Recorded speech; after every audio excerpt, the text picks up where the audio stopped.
Hello po sa inyong lahat mga ka-crypto. Ako po si Pinoy Crypto Trader at sa video na ito ay atin pong pag-uusapan ang aking technical analysis dito po kay Bonk. Ngayon pong August 2, taong 2024. Pero quick update lamang po tayo rito kaya diretso na po tayo sa pagti-technical analysis sa kanyang daily chart time frame na ito. At yung huling naging technical analysis po natin dito kay Bonk ay nitong nakalipas na July 11. Ayan, at ngayon na po ay August na. Kaya mga ilang araw na po ang nakakalipas. At yan, yung July 11 ay nung nakaranas po siya ng breakout dito sa upper portion ng ating triangle pattern dito. Ayan, nakaranas po siya ng breakout nitong July 8. Umangat po siya. Kaso ay siya po ay nauntog sa resistance zone natin dito. Nauntog po siya, kaya siya po ay napatras para magkaroon ng retracement or kumuha ng sapat na buwelo para ito ay muling parang bago po niya muling subukang akyatin. At yan na nga yung nangyari.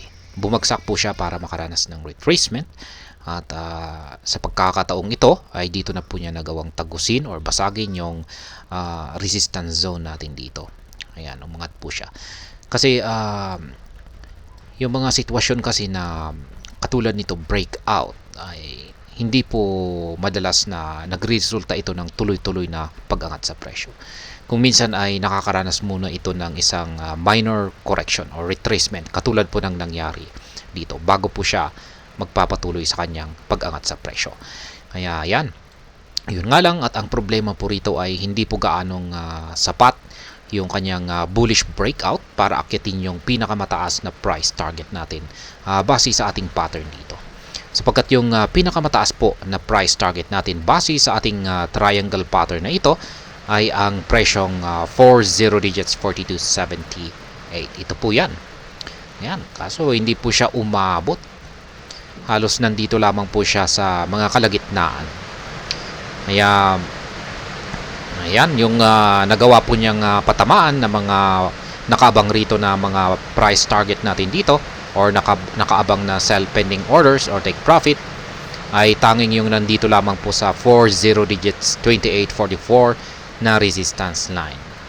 Ayan, sayang hindi po niya nagawang maski tusukin man lang yung nakaabang rito sa 40 digits 3590.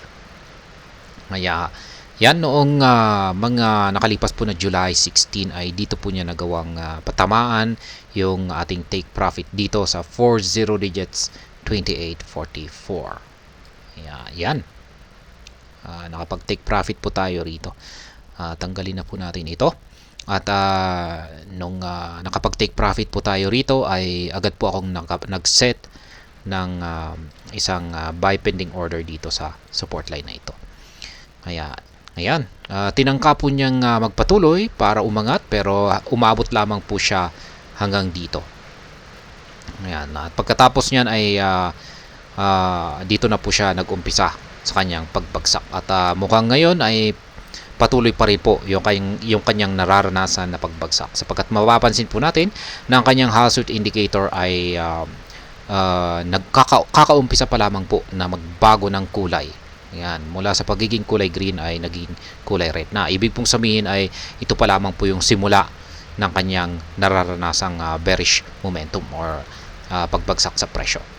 Kaya ayan, ganun din po, sang-ayon din po yung ating QQE mode indicator kung saan ay mga kulay red na QQE bars ang nabubuo na formation nito. Ibig pong sabihin dito ay matindi po ang selling pressure ngayon na nararanasan ni Bonk. Kaya ang aking analysis dito na magiging galaw ni Bonk sa mga paparating na araw ay masabi kong mataas po ang posibilidad na magpapatuloy ito sa kanyang pagbagsak at mukhang babangga po siya or babagsak po siya dito sa sunod na minor support line natin dito sa 40 digits 1985. Kaya ihanda-handa po natin yung ating nakaabang rito na buy pending order. Ayan, yan po ang aking analysis sa araw na ito dito kay Bonk. At ngayon dahil sa ayan, nabasag na po yung pattern natin dito ay magkakaroon po tayo ng readjustment dito. Ngayon ay yung panibagong rejection po natin dito sa itaas ay eto. Kaya ito na po yung magiging upper portion, panibagong upper portion ng ating pattern dito. Isa pa rin po itong triangle pattern.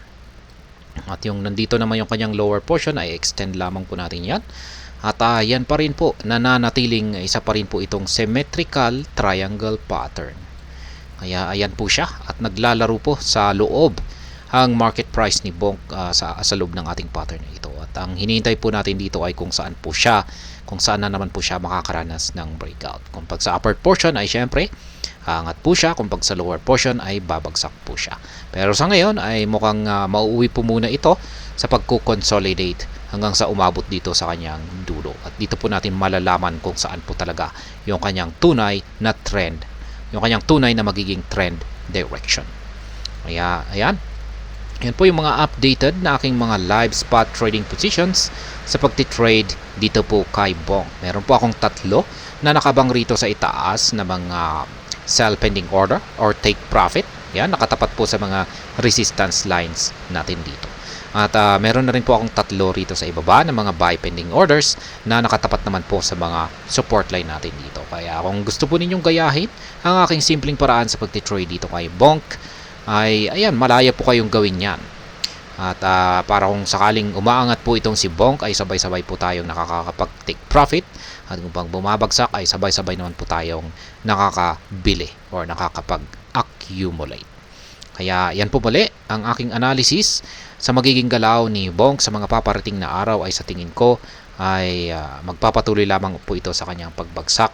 At siya ay babagsak dito sa lower portion ng ating pattern na ito or dito sa minor support line natin dito. At ayan, sa mga bago lamang po rito ay check na lamang po ninyo ang description ng video na ito para malaman kung anong platform at mga indicators ang ginagamit ko dito. At hanggang dito na lamang po tayo sa video na ito mga ka-crypto. Marami pong salamat sa panonood. Ingat po tayo lagi at God bless po sa ating lahat.